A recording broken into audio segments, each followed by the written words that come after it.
Bismillahirrahmanirrahim. Assalamualaikum warahmatullahi wabarakatuh. Perkenalkan, nama saya Yuni Widiayanti dari kelas PGMII NIM 203200262. Tujuan saya membuat video ini yaitu untuk memenuhi mata kuliah Psikologi Pendidikan.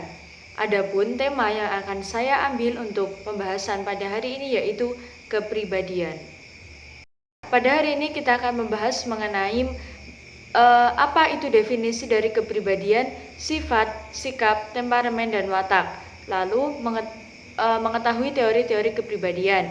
Lalu mengetahui proses perkembangan kepribadian, mengetahui tipe-tipe kepribadian, mengetahui kepribadian yang sehat, dan mengetahui kepribadian yang abnormal. Baiklah, langsung saja kita memasuki pembahasan pada hari ini. Yang pertama yaitu apa definisi dari kepribadian? Kepribadian merupakan terjemahan dari bahasa Inggris, personality. Personality sendiri berasal dari bahasa Latin persona, yang berarti topeng yang digunakan oleh para aktor dalam suatu permainan atau pertunjukan. Nah, kepribadian ini merupakan kombinasi sifat-sifat dalam diri seseorang yang mengarahkan untuk berpikir, berperasaan, dan bertingkah laku tertentu yang khas dalam berhubungan dengan lingkungannya.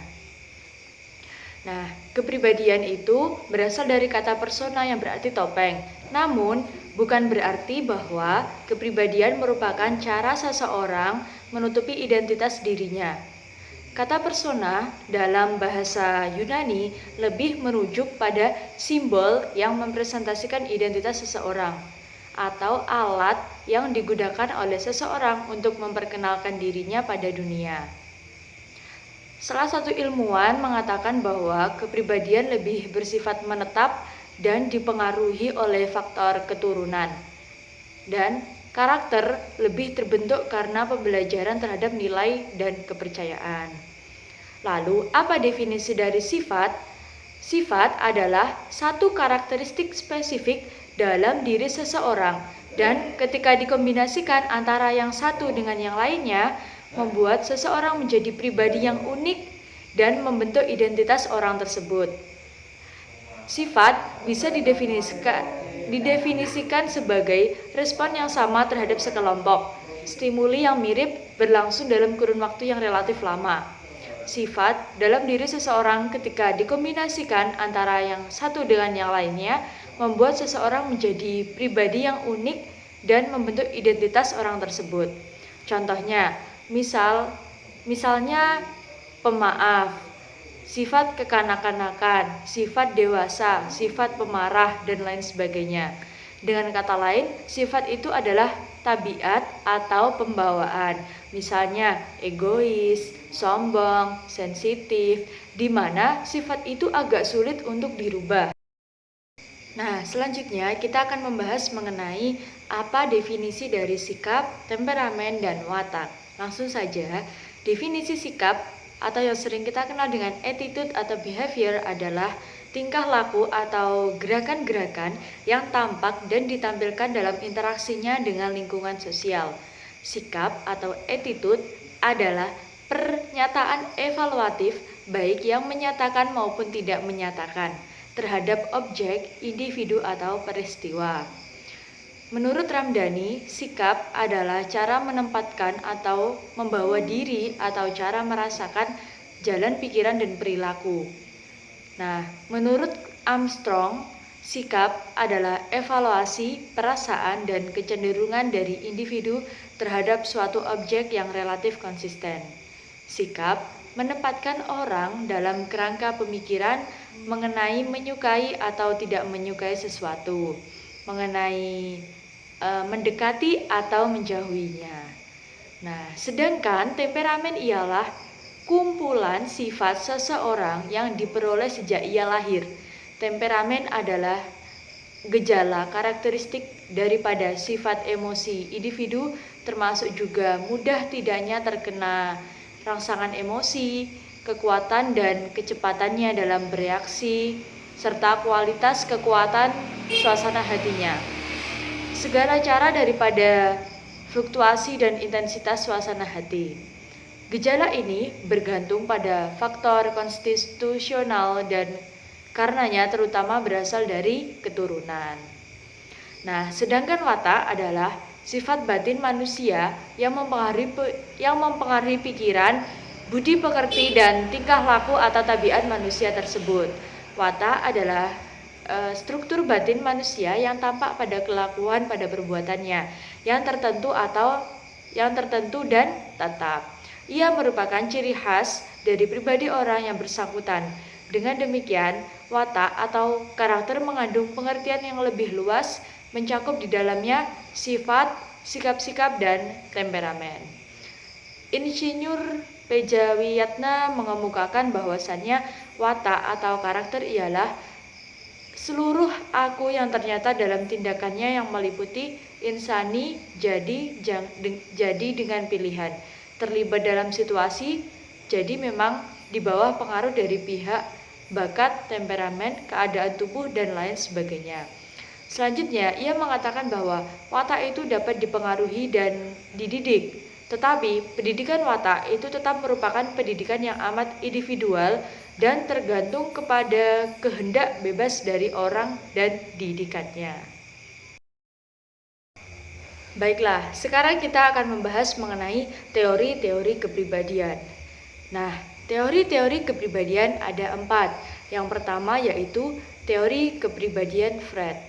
Menurut Freud, kepribadian manusia terdiri dari 3 unsur yang saling berinteraksi, yaitu ID, superego, dan ego.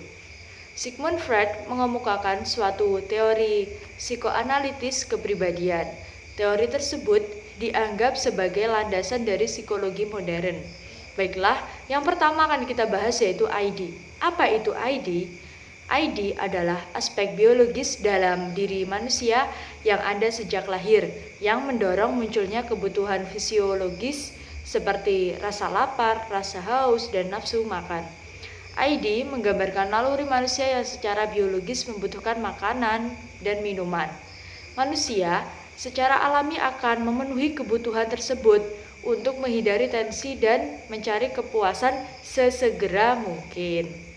Lalu yang kedua, superego. Apa itu superego? Superego adalah aspek psikologis pada diri manusia yang menggambarkan sifat manusia untuk tunduk dan patuh kepada norma-norma sosial, etika, dan nilai-nilai dalam masyarakat.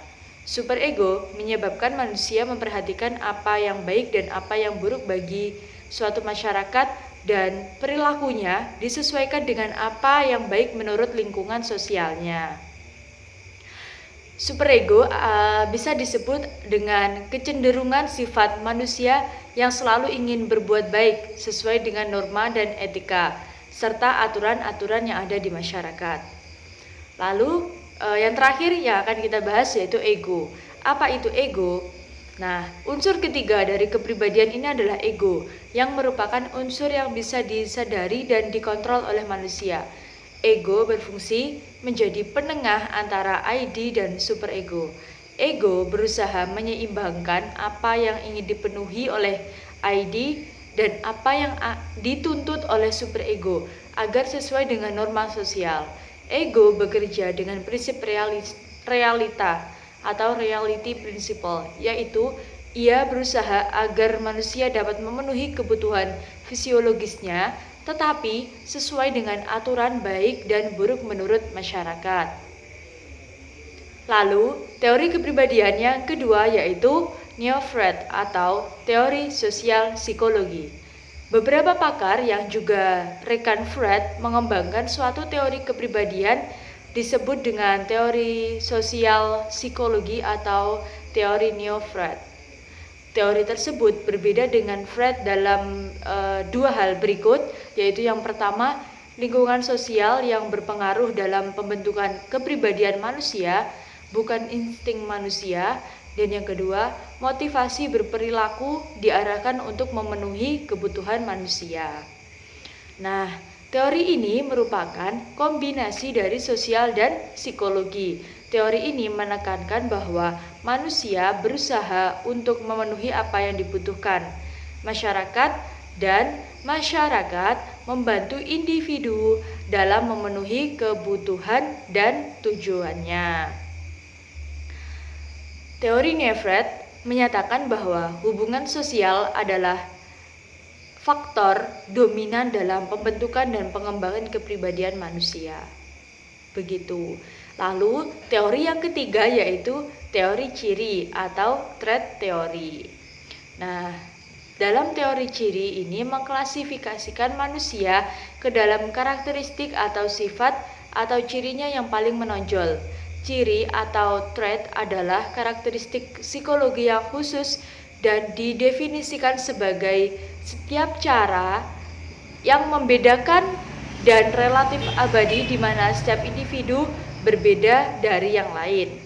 Definisi lain adalah sebuah sifat atau ciri adalah karakteristik di mana satu orang berbeda dari yang lain dan cara yang dengan cara yang relatif permanen atau konsisten. Berdasarkan kedua definisi tersebut dapat kita simpulkan bahwasannya trait adalah sifat atau karakteristik yang membedakan satu individu dengan individu lainnya yang bersifat permanen dan konsisten. Nah, sedangkan menurut Loudon dan yang ketiga yaitu teori ciri atau trait theory. Teori ciri mengklasifikasikan manusia ke dalam karakteristik atau sifat atau cirinya yang paling menonjol. Ciri atau trait adalah karakteristik psikologi yang khusus dan didefinisikan sebagai setiap cara yang membedakan dan relatif abadi di mana setiap individu berbeda dari yang lain. Definisi lain adalah sebuah sifat adalah karakteristik di mana satu orang berbeda dari yang lain dengan cara relatif permanen dan konsisten. Nah, berdasarkan kedua definisi tersebut dapat kita tarik kesimpulan bahwa trait adalah sifat atau karakteristik yang membedakan satu individu dengan individu yang lain yang bersifat permanen dan konsisten. Nah, sedangkan menurut Loudon dan Della Beta, teori ciri didasarkan kepada 3 asumsi, yaitu yang pertama, individu memiliki perilaku yang cenderung relatif stabil. Yang kedua, orang memiliki derajat perbedaan dalam kecenderungan perilaku tersebut. Yang ketiga, jika perbedaan tersebut diidentifikasi dan diukur, maka perbedaan tersebut bisa menggambarkan kepribadian individu-individu tersebut. Nah, yang keempat yaitu teori konsep diri atau self-concept. Menurut teori ini, manusia mempunyai pandangan atau konsepsi atas dirinya sendiri, berupa penilaian terhadap dirinya sendiri. Dengan ini, setiap individu berfungsi sebagai subjek dan objek persepsi. Nah, menurut Bowen, konsep diri merupakan totalitas pikiran dan perasaan individu yang mereferensikan dirinya sebagai objek konsep diri. Konsep diri disebut pula dengan citra diri atau persepsi tentang diri sangat berkaitan dengan kepribadian.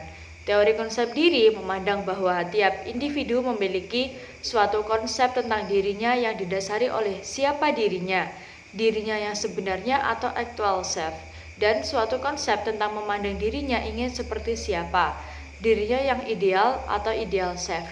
Nah, teori konsep diri berkaitan erat dengan 2 konsep kunci teori kepribadian psikoanalitik, yaitu ego dan superego. Karena ego merupakan refleksi dari realita objektif seseorang, maka ia mirip dengan actual self. Sementara itu, superego ditentukan oleh sesuatu yang seharusnya, dan karena itu merupakan suatu refleksi dari ideal self. Baiklah, kita lanjut pada pembahasan selanjutnya. Nah, baiklah, selanjutnya kita akan membahas mengenai proses perkembangan kepribadian manusia. Erikson dalam Nana Shaudi Sukmadinata 2005 mengemukakan bahwa proses perkembangan kepribadian yaitu yang pertama, masa bayi atau infansi, ditandai dengan kecenderungan trust-mistrust. Perilaku bayi didasari oleh dorongan mempercayai atau tidak mempercayai orang-orang di sekitarnya. Dia sepenuhnya mempercayai orang tuanya, tetapi orang yang dianggap asing, dia tidak akan mempercayainya. Oleh karena itu, kadang-kadang bayi menangis bila dipangku oleh orang yang tidak dikenalnya. Ia bukan saja tidak percaya kepada orang-orang yang asing, tetapi juga kepada benda asing, tempat asing, suara asing, perlakuan asing, dan lain sebagainya. Lalu yang kedua yaitu masa kanak-kanak awal atau early childhood, ditandai dengan adanya kecenderungan autonomy shame doubt. Pada masa ini, sampai batas-batas tertentu, anak sudah bisa berdiri sendiri dalam arti duduk, berdiri, berjalan, bermain, minum dari botol sendiri tanpa ditolong oleh orang tuanya. Tetapi di pihak lain dia telah mulai memiliki rasa malu dan keraguan dalam berbuat, sehingga seringkali minta pertolongan atau persetujuan dari orang tuanya. Lalu yang ketiga, masa prasekolah atau preschool age, ditandai adanya kecenderungan initiative quality. Pada masa ini, anak telah memiliki beberapa kecakapan. Dengan kecakapan-kecakapan tersebut, dia terdorong melakukan beberapa kegiatan. Tetapi, karena kemampuan anak tersebut masih terbatas, ada kalanya dia mengalami kegagalan. Kegagalan tersebut menyebabkan dia memiliki perasaan bersalah dan untuk sementara waktu dia tidak mau berinisiatif atau berbuat. Nah, yang keempat, masa sekolah atau school age, ditandai dengan adanya kecenderungan industry inferiority sebagai kelanjutan dari perkembangan tahap sebelumnya. Pada masa ini, anak sangat aktif mempelajari apa saja yang ada di lingkungannya. Dorongan untuk mengetahui dan berbuat terhadap lingkungannya sangat besar. Tetapi di pihak lain, karena keterbatasan kemampuan dan pengetahuannya, kadang-kadang ia menghadapi kesukaran, hambatan, bahkan kegagalan. Nah, selanjutnya, masa remaja atau adolescence, ditandai dengan adanya kecenderungan identity confusion sebagai persiapan ke arah kedewasaan. Didukung pula oleh kemampuan dan kecakapan-kecakapan yang dimilikinya, dia berusaha untuk membentuk dan memperlihatkan identitas diri, ciri-ciri yang khas dari dirinya. Dorongan membentuk dan memperlihatkan identitas diri ini pada remaja seringkali sangat ekstrim dan berlebihan, sehingga tidak jarang dipandang oleh lingkungannya sebagai suatu penyimpangan atau kenakalan. Nah, dorongan pembentukan identitas diri yang kuat dari satu pihak sering diimbangi oleh rasa setia kawan dan toleransi yang besar terhadap kelompok sebayanya. Di antara kelompok sebaya mereka mengadakan pembagian peran dan seringkali mereka sangat patuh terhadap peran yang diberikan kepada masing-masing anggota. Nah, lalu tahap perkembangan yang keenam yaitu masa dewasa awal atau young adulthood, ditandai adanya kecenderungan intimacy isolation. Kalau pada masa sebelumnya individu memiliki ikatan yang kuat dengan kelompok sebaya, namun pada masa ini ikatan kelompok sudah mulai longgar. Mereka sudah mulai selektif membina hubungan yang intim hanya dengan orang-orang tertentu yang sepaham. Jadi, pada tahap ini timbul dorongan untuk membentuk hubungan yang intim dengan orang-orang tertentu dan kurang akrab atau renggang dengan yang lainnya. Nah, lalu tahap yang ketujuh yaitu masa dewasa atau adulthood, ditandai dengan kecenderungan generativity stagnation. Sesuai dengan namanya, masa dewasa. Pada tahap ini, individu telah mencapai puncak dari perkembangan segala kemampuannya. Pengetahuannya cukup luas, kecakapannya cukup banyak, sehingga perkembangan individu sangat pesat. Meskipun pengetahuan dan kecakapan individu sangat luas, tetapi dia tidak mungkin dapat menguasai segala macam ilmu dan kecakapan, sehingga tetap pengetahuan dan kecakapannya terbatas. Untuk mengerjakan atau mencapai hal-hal tertentu, ia mengalami hambatan. Nah, tahapan yang ke-8 yaitu masa hari tua atau synskins, ditandai adanya kecenderungan ego integrity despair. Pada masa ini, individu telah memiliki kesatuan atau integritas pribadi. Semua yang telah dikaji dan dialaminya telah menjadi milik pribadinya. Pribadi yang telah mapan di satu pihak digoyahkan oleh usianya yang mendekati akhir. Mungkin ia masih memiliki beberapa keinginan atau tujuan yang akan dicapainya, tetapi karena faktor usia, hal itu sedikit sekali kemungkinan untuk dapat dicapai. Nah, dalam situasi ini, individu merasa putus asa. Dorongan untuk terus berprestasi masih ada, tetapi pengikhlasan kemampuan karena usia seringkali mematahkan dorongan tersebut sehingga keputusan acap kali menghantuinya. Nah, sekarang kita akan membahas mengenai tipe-tipe kepribadian. Nah, Galenus menggolongkan manusia menjadi 4 tipe berdasarkan temperamennya. Yang pertama yaitu koleris, melankolis, pragmatis, dan sanguinis. Baiklah, yang pertama yaitu tipe koleris. Menurut Galenus, seorang koleris mempunyai sifat khas yaitu hidup, besar semangat, daya juang besar, hatinya mudah terbakar, dan optimis. Lalu yang kedua yaitu sanguinis. Seorang sanguinis mempunyai sifat khas hidup mudah, berganti haluan, dan ramah. Seorang sanguinis pada dasarnya mempunyai sifat ekstrovert, membicara, dan optimis. Dari segi emosi, ciri seseorang sanguinis yaitu kepribadian yang menarik, suka bicara, menghidupkan pesta, rasa humor yang hebat, ingatan kuat untuk warna, secara fisik memukau pendengar, emosional dan demonstratif, antusias dan ekspresif, periang dan penuh semangat, penuh rasa ingin tahu, dan baik di panggung, lugu dan polos, hidup di masa sekarang, mudah diubah, berhati tulus, dan selalu kekanak-kanakan. Lalu yang ketiga yaitu melankolis. Tipe kepribadian ini dikatakan pula pemikir dan sempurna, merupakan tipe manusia yang dalam pergaulannya bersifat temperamen, memiliki sifat seni yang tinggi, akurasi pemikirannya akurat, terkadang sangat sensitif, bakatnya menonjol, dan dia rela berkorban demi apapun yang dibelanya. Ia juga suka menyalahkan dirinya sendiri yang terkadang menjadi rendah diri. Tipe melankolis ini dikatakan pribadi yang cerdas karena selalu memikirkan jangka apa yang akan diambil dalam problem solving, memecahkan suatu masalah. Walau lama dalam mengambil keputusan, ia ini ibarat orang yang suka bekerja di balik layar, tidak ingin terlalu dirinya menjadi pusat perhatian. Begitu. Lalu yang keempat yaitu tipe pragmatis. Seorang pragmatis pada dasarnya mempunyai sifat introvert, pengamat, dan pesimis. Dari segi emosi, ciri seseorang pragmatis yaitu kepribadian rendah hati, mudah bergaul dan santai, diam, tenang, sabar, baik, keseimbangannya, hidup konsisten, tenang tetapi cerdas, simpatik dan baik hati, menyembunyikan emosi, bahagia menerima kehidupan, serbaguna. Dan dari segi pekerjaan, sifat seorang pragmatis yaitu cakap dan mantap, damai dan mudah sepakat, punya kemampuan administratif, menjadi penengah masalah, menghindari konflik baik di bawah tekanan, menemukan cara yang mudah, dan lain sebagainya. Baiklah, kita lanjut pada pembahasan selanjutnya. Nah, sekarang kita akan membahas mengenai bagaimana sih kepribadian yang sehat itu.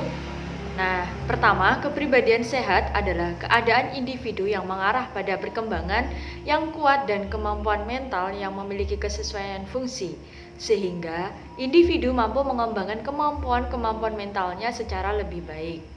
Dalam hal ini, Elizabeth mengemukakan ciri-ciri kepribadian yang sehat sebagai berikut.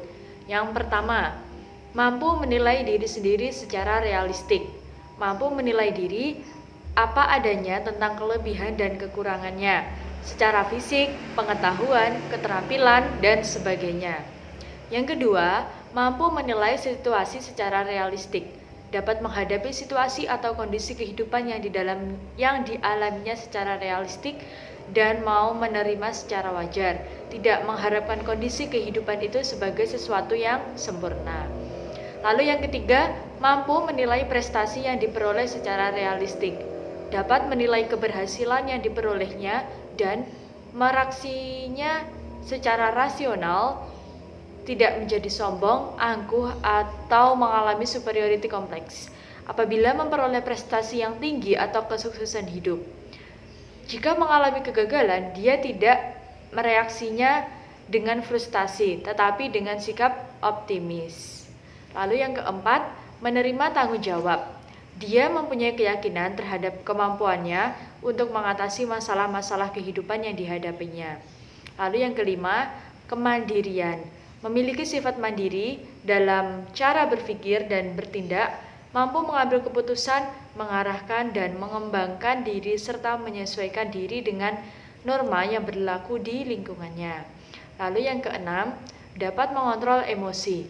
Merasa nyaman dengan emosinya, dapat menghadapi situasi frustasi, depresi atau stres secara positif atau konstruktif, tidak destruktif atau merusak. Lalu nomor 7, berorientasi tujuan, yaitu dapat merumuskan tujuan-tujuan dalam setiap aktivitas dan kehidupannya berdasarkan pertimbangan secara matang atau rasional, tidak atas dasar paksaan dari luar, dan berupaya mencapai tujuan dengan cara mengembangkan kepribadian atau wawasannya.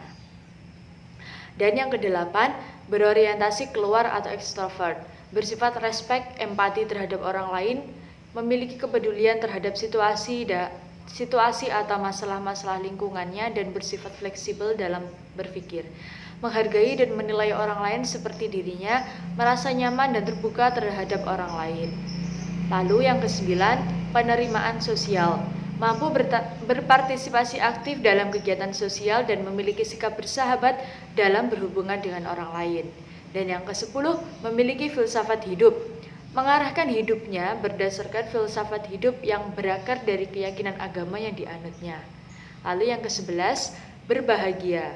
Situasi kehidupan diwarnai kebahagiaan yang didukung oleh faktor-faktor prestasi, penerimaan, dan kasih sayang. Baiklah, kita lanjut pada pembahasan yang terakhir. Nah, selanjutnya kita akan membahas mengenai kepribadian yang abnormal. Abnormal adalah suatu kondisi di mana kondisi tersebut dipandang aneh atau berbeda dari biasanya. Ada beberapa perilaku yang dianggap abnormal yang bisa kita golongkan sebagai berikut. Yang pertama, perilaku abnormal atau abnormal behavior. Abnormal behavior berarti gangguan pada inner personality atau kepribadian seseorang dan penampilan perilaku luar atau kedua-duanya.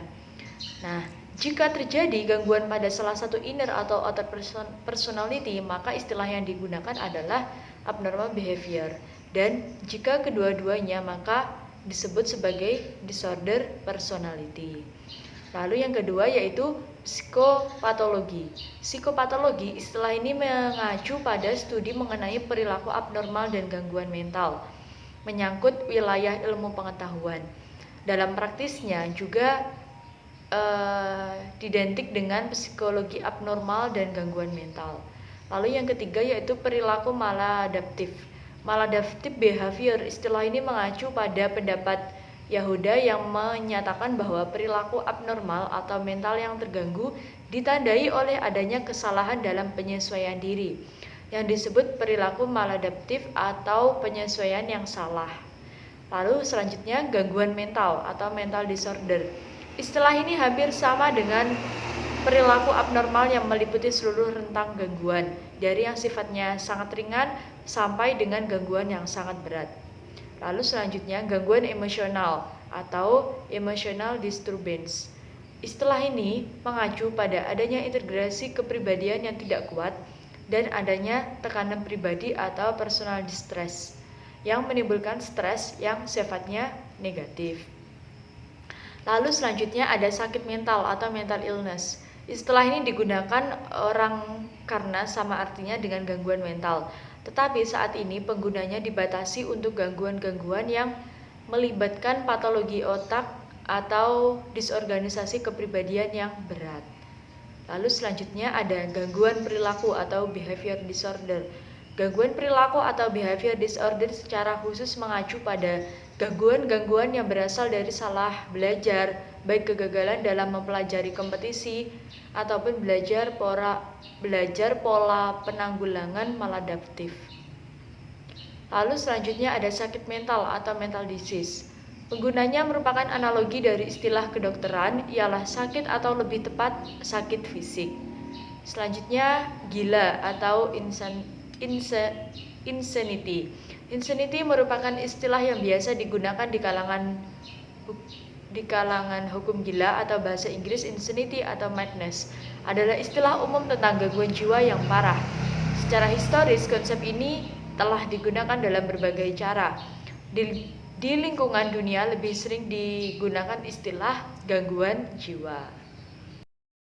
Nah, sekian penjelasan mengenai kepribadian menurut psikologi dari saya. Terima kasih sudah menonton videonya dan semoga videonya bermanfaat. Sekian dari saya. Wallahul muwaffiq ila aqwamit thoriq. Assalamualaikum warahmatullahi wabarakatuh.